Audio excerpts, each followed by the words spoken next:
자, 오늘은 이 정책을 결정하고 집행하고 평가하는 이 정책 과정에 참여하는 사람들, 이 사람들이 각각 다르게 권력 행사도 하고 각각 다른 역할을 합니다. 이 사람들을 간단하게 살펴보도록 합니다. 즉, 정책 과정에서 공식적인 권한을 지니고 있는 참여자들 먼저 보고, 그 다음에 공식적 권한은 없지만은 비공식적인 소위 영향력을 행사하는 여러 사람들을 보기로 하겠습니다. 크게 공식적 참여자들 관계를 보면 이 그림표로 볼 수가 있습니다.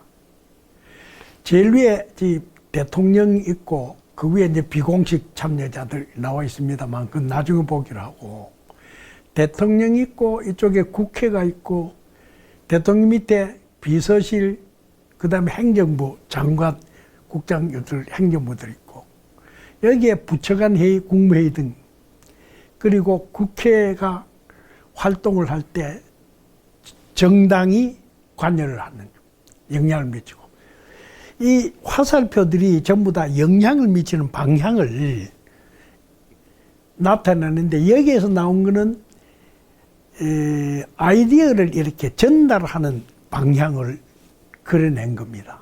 말하자면은 행정부처에서 아이디어를 부처간 회의로 넘겨주고, 왼쪽 편으로 또 대통령 비서실로 넘겨도 주고, 그 다음에 집권당에도 넘겨주고, 이렇게 하면은 부처, 그 다음에 비서실에서는 대통령에 넘기고, 그 다음에 이런 식의 과정입니다. 여기 이 그림을 이렇게 그린 이유가 있습니다. 옛날에는 이 그림의, 말하자면 그림에서 나타나 있는 위치만큼 영향력이 말하자면 나타났습니다. 쉽게 이야기하면 대통령이 제일 강한 힘을 발휘를 하고, 그 다음 비서실이 그 다음 힘을 발휘를 하고, 국회 부처간 회의 같은 게 옛날에는 이런 식으로 밑에 있었습니다. 그리고 이런 식이 권위주의 시대 때 우리가 흔히 말하는 공식적 참여자들 간의 관계를 나타내죠. 근데 이게 민주화가 되면서요, 어떤 현상이 벌어지느냐 하면은 국회하고 정당이 높아지고 대통령과 비서실이 내려옵니다. 힘이. 그래서 힘이 쭉 내려오고 국회와 정당의 힘이 올라가는 거예요. 이런 식으로 바뀝니다. 막 그걸 대강 염두에 두고 우리가 이제부터 대통령부터 먼저 보기로 좀. 대통령이 아니라 국회부터 보기로 해요. 예. 국회는 원래 민주주의는 대의제 민주주의입니다. 대의제 민주주의는 또 의회 민주주의 그럽니다. 무슨 이야기냐 하면은 원래 민주주의라는 게 국민들에 의해서 움직이는 정부, 그걸 가졌을 때 그걸 민주주의 그럽니다. 근데 국민들이, 너무나 많은 국민들이 어떻게 정부를 움직이느냐. 할 수 없이 대표자를 뽑아서 그 대표자들로 하여금 국민들 대신해서 정부에다가 영향을 미치도록 그런 식으로 하자. 그 대표자들 모임이 국회입니다. 그래서 이 국회가 정부의 중심이 돼서 움직이는 이런 소위 체제를 우리가 대의제 민주주의, 그러고 의회 민주주의를 이야기를 하는 겁니다. 나중에 봅니다만은 대통령도 국민들의 선거에 의해서 뽑히니까 대통령도 사실은 대의제 민주주의 한 축이 되는데, 어쨌든 간에 이 대의제 민주주의는 의회 민주주의를 말하기 때문에 이게 맨 처음에 나타난 나라가 영국입니다. 영국에서 명예혁명 이후에 의회가 등장하기 시작했는데, 어쨌든 간에 2차 대전 전후에서 이런 말이 많이 나왔습니다. 영국 의회는 여자를 남자로 바꾸는 이 외에는 불가능한 게 없다. 그만큼 의회의 힘이 강력하다라고 표현을 한 겁니다. 왜 이렇게 영국 의회가 강력했느냐 하면은 영국이 내각 책임제를 채택하고 있기 때문에 그렇습니다. 내각 책임제라는 것은 국회의 다수당의 당수가 자동적으로 수상이 되고, 그 다음에 그 수상이 다수당 간부들 중에서 장관을 뽑아내고, 그 다음에 또 차관도 뽑고, 정부 차관이라고 그럽니다. 뽑아서 이 사람들이 행정부를 운영을 해 나갑니다. 그러니까 다수당 간부들이 모여서 행정부에서 정책을 대강 인원에 결정을 하면은 국회에 가면은 그게 그대로 국회에서 받아들여져서 통과가 됩니다. 사실 이런 식으로 따져보면요, 다수당의 간부회의가 핵심이고, 의회는 오히려 그냥 다수당에서 결정해 오면은 오케이, 오케이 해가지고 넘겨주는 그런 역할밖에 안 하는 건데, 그러나 의회에서 수상을 불신임할 수가 있습니다. 내각을 불신임을 할 수가 있습니다. 제가 틀려먹었다. 그럼 의회에서 안 돼. 네, 그 내각을 말하자면 사퇴시키는. 사퇴시키면은 새로 내각을 짜야 됩니다. 짜야 되는데, 근데 물론 의회가 이렇게 내각 불신임권을 갖고 있으니까 행정부에서도 거기에 대응해서 의회 해산권을 가지고 있습니다. 내각이 불신임을 받으면요, 그냥 수상이야 다 물러나는 게 아니라, 야, 안 되겠다, 의회가 행포를 부린 거다 라고 생각이 들면은 의회 해산해 라고 결정을 하면은 의회 해산이 됩니다. 총선거가 다시 이루어집니다. 근데 총선거를 해가지고 수상을 내쫓은 것이 잘못된 거다라고 판단이 돼버리면은 그 수상 다시 지지를 해서 그 수상의 지지자들이 의원으로 많이 당선이 됩니다. 그러려면은 그 수상을 내쫓은 쪽에서 아주 불리해집니다. 근데 그렇기 때문에 수상을 내쫓는 것도 함부로 못 합니다. 왜 그러냐? 잘못하면은 내보내고 난 다음에 총선했는데 자기가 떨어질 수가 있습니다. 가서. 그러니까 의원들이 내각 불신임을 하려고 그러면은 선거에 다시 선거를 해서 임기가 4년인데 4년 동안 편안하게 할 수 있는데 한 2년 후에 내각 불신임하면은 2년 후에 선거 다시 치러야 돼. 치르면은 나가서 출마해가 다시 하는 것도 힘들고 또 잘못하면 떨어지면은 곤란해지니까 내각 불신임을 함부로 못 합니다. 함부로 못 하고, 그 다음에 당연히 내각도 불신임 당했을 때 의회 해산을 하는 것도 조심스럽게 하는 수밖에 없습니다. 여하튼 이래서 서로 견제를 하지만은 어쨌든 간에 국회라는 게 최종적으로 모든 걸 결정하는, 특히 내각 책임제에서는 그렇습니다. 그럼 내각 책임제가 아닌 미국의 경우는 어떻느냐? 그 내각 책임제하고 달리 대통령 중심제에서는 얼른 보면은 의회가 힘이 약할 것 같지만은 사실은 여기서도 정책의 최종 결정권을 갖기 때문에 강력합니다. 그래서 대통령을 상당히 견제를 합니다. 물론 대통령도 의회를 견제할 수 있는 수단이 있습니다. 그 이야기는 나중에 대통령이 가서 보기로 하고, 의회는 이 대통령 중심제에서도 국가의 중요한 정책들을 최종적으로 결정을 합니다. 예를 들어 보면은 법률의 형태로 나타나는 정책뿐만 아니라 정부의 예산, 이런 것들 다 여기서 결정합니다. 그리고 우리나라에 예를 들어 본다면은 중요한 고위공직자를 국회에서 대통령이 임명할 때 국회의 동의를 받아야 됩니다. 예를 들어 국무총리, 대법원장, 헌법재판소장, 이런 사람들은 다 동의를 받아야 됩니다. 그뿐만 아니라 대통령을 포함을 해서 이 고위공직자들 탄핵을 할 수가 있습니다. 국회에서 탄핵을 해가지고 내쫓을 수가 있습니다. 여하튼 이런 중요한 역할을 하고, 그 다음에 장관, 그리고 고위공직자들, 장관들 당연히 인사검증을 합니다. 이건 유명해서 이제 우리가 다 아는 건데, 많은 장관이나 총리나 이런 사람들이 임명이 됐다가 인사검증에서 안 되겠다 해가지고 그만둔 사람들 경우가 많았습니다. 옛날에 많이 있고 앞으로도 이 굉장히 중요한 역할을 많이 합니다. 그래서 이런 중요한 인사권에 대한 이야기들 이 국회가 하고 있을 여하튼 국회의원은 국민들의 대표, 선거구민의 대표지만은 여하튼 국민들을 대표해서 국민들을 대신해서 국민들의 뜻을 어떻게 해서든지 정부 운영에 반영을 시키려고 애를 쓰고 그리고 이걸 잘하면은 다음 선거에서 신임을 받아서 당선이 다시 돼서 나오지만은 잘못하면은 선거에서 떨어집니다. 말하자면 이런 현상을 정치적 책임을 진다 그럽니다. 말하자면 일을 열심히 하고 난 다음에 국민들이 심판을 해서 국회의원을 더 계속하는 게 좋겠다라고 하든지 아니면 당신은 그만두는 게 좋겠다라고 해서 정치적 책임을 지도록 하는 이런 식으로 국회가 움직이고 있습니다.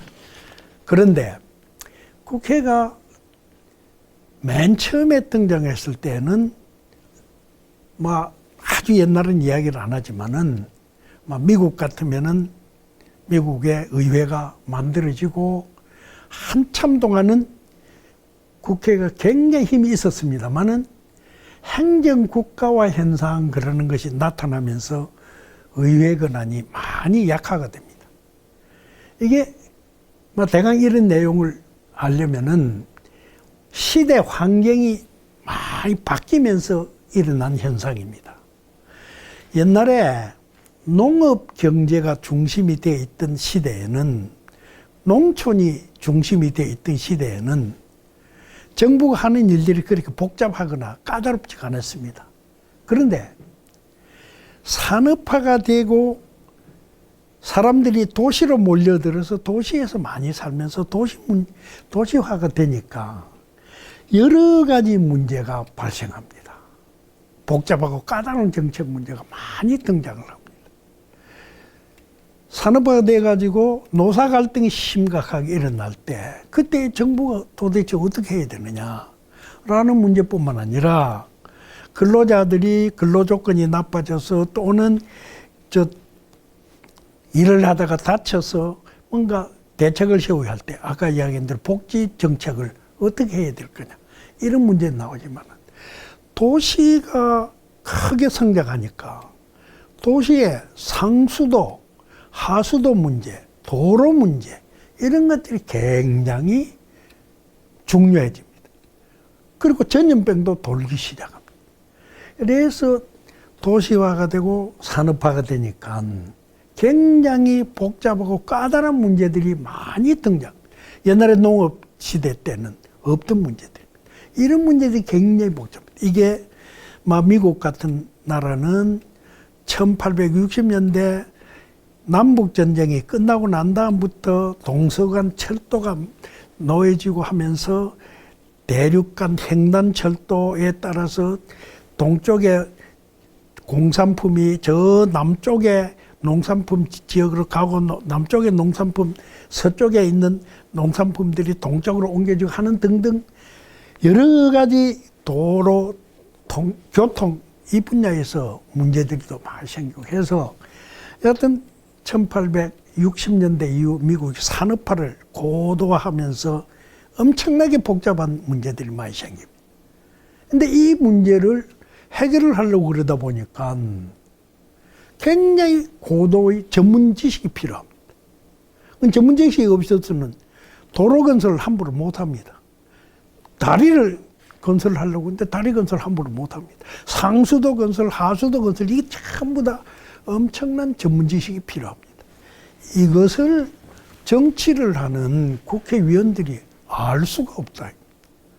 옛날에는 이 문제는 행정학에서는 굉장히 중요한 문제입니다.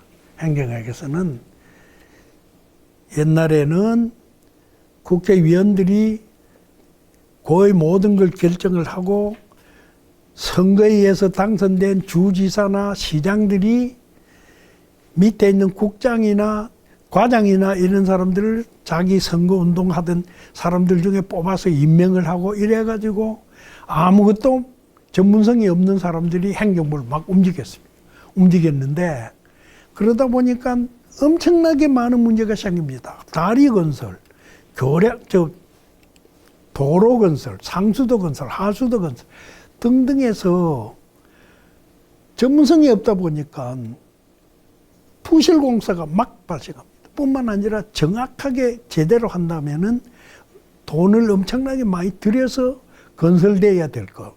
예를 들어 이야기하면 한 100만 달러짜리 다리를 건설하는데 엉터리로 건설하니까 한 50만 달러만 쓰고 나머지 50만 달러는 정치적으로 뇌물로 위에다 갖다 바치거든요.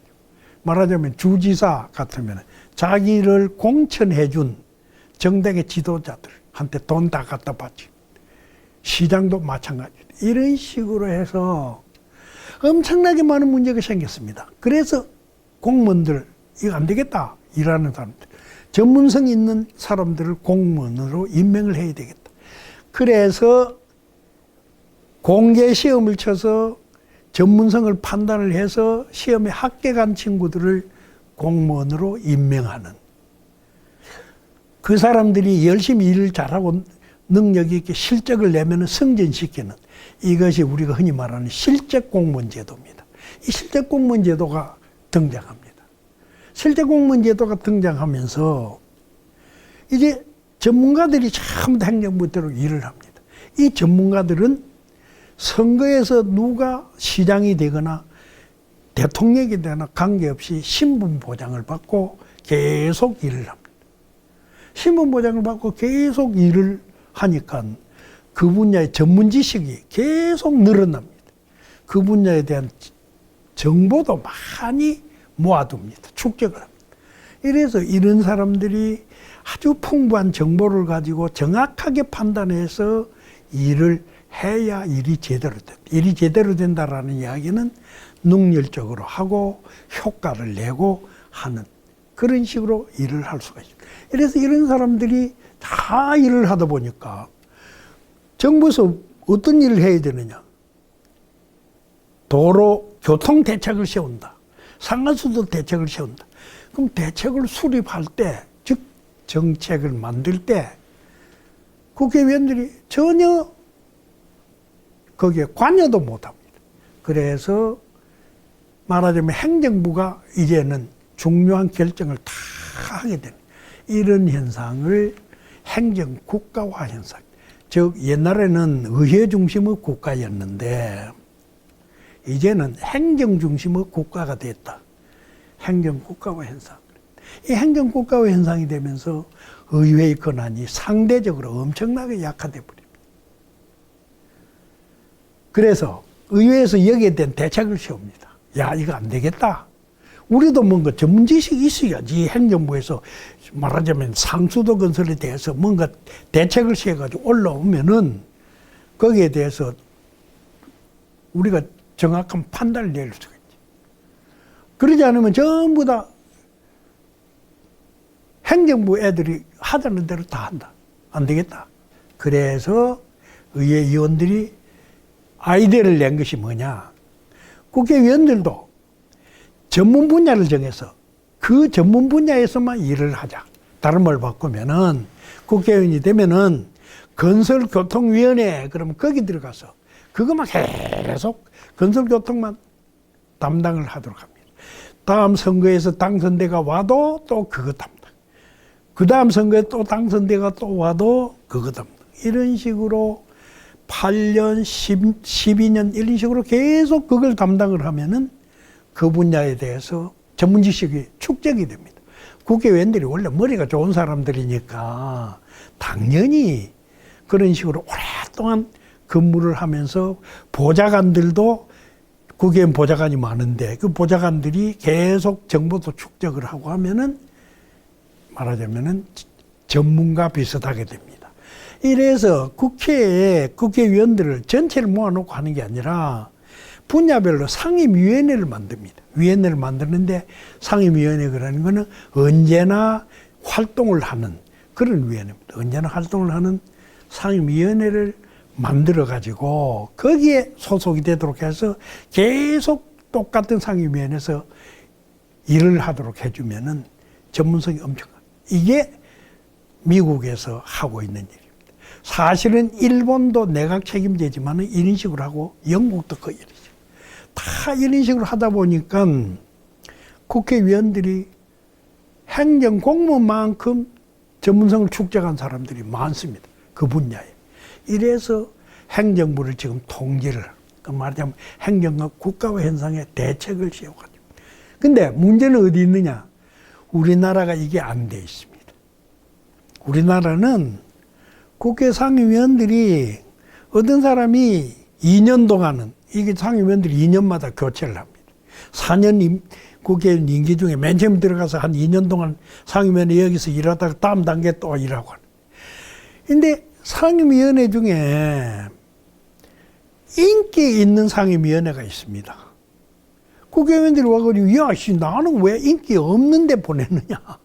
그러니까 사람들이 공평하게 한다고 인기 있는 위원회에 이렇게 배치를 하려고 그러다 보니까 2년 동안은 이 위원회 하다가 2년 후에는 또 다른 위원회 하고 이런 식으로 빙글빙글 돕니다. 우리나라 국회의원들이 그랬습니다. 요즘 와서 많이 달라졌습니다. 요즘 와서 달라졌는데 왜 그렇게 인기가 있는 위원회가 있느냐. 그게 아주 창피하고 부끄러운 일인데 바로 이건이 많이 개입되는 위원회입니다. 이건이 많이. 그렇게 굉장히 이건이 많다라는 게 무슨 말이냐 하면은 정부에서 무슨 일을 할 때 거기에 예를 들어서 건설교통위원회는 건교부가 소관입니다. 건교부에서 무슨 일을 할 때 거기에 건교부에서 도로를 건설한다 할 때 도로 건설을 위해서 사업자 선정을 해야 됩니다. 그렇죠? 건설업자 선정해가지고 구간별로 쪼개가지고 건설 업체들로 해야 됩니다. 그걸 하는데 거기 압력을 가해서 백으로 야 이번에 무슨 A 건설업체 여기 좀 맡겨줘. 그리고 돈을 받아먹습니다. 그죠? 그런 식으로 뇌물을 받아먹고 막 하는 식으로 해가지고 막 그게 뭐 건설업뿐만 아니라 재정금융위원회 그런 게 금융위원회 그런 은행에서 돈을 융자를 해주고 뭐 할 때 거기에 압력을 가하고 뭘 하고 이래서 얕은 인기 있는 위원회 그런 게 몇 개가 있습니다. 근데 거기는 돌려서 해야 된다 이런 식으로 이게 옛날에는 엄청 심했습니다. 근데 이게 민주화가 되면서 많이 투명해져 가지고 요즘 많이 좋아졌습니다. 많이 좋아진 걸 어떻게 하느냐. 국회의원 중에 야 나는 교육위원회 하겠다. 생기는 것도 없는데 별로. 그렇지만 나는 교육위원회 평생 하겠다. 그런 사람들이 많습니다. 교육위원회 쭉 하는 사람이 많습니다.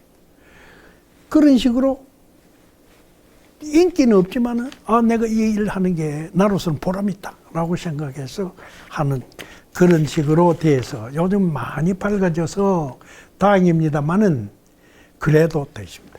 물론 이것만이 아니라요. 국회는 전문성을 강화하기 위해서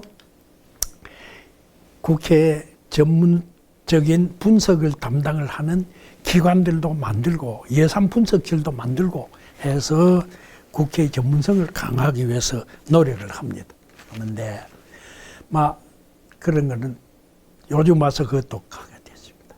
근데 이 국회가 행정부하고 비교를 해서 어느 쪽이 힘을 많이 갖느냐라는 것.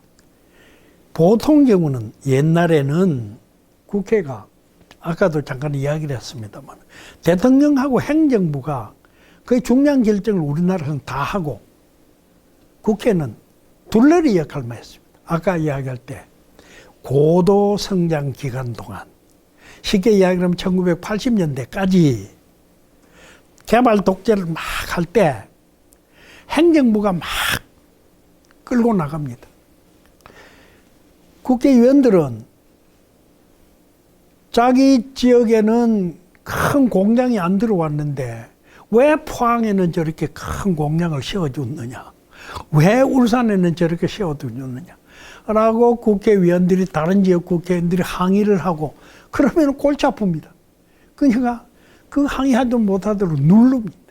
그래서 옛날에는 개발 독재 시대에는 정부가 민주화 운동하는 사람만 탄압하고 누른 게 아니라 국회도 눌렀습니다. 그리고 국회 힘이 굉장히 약했습니다.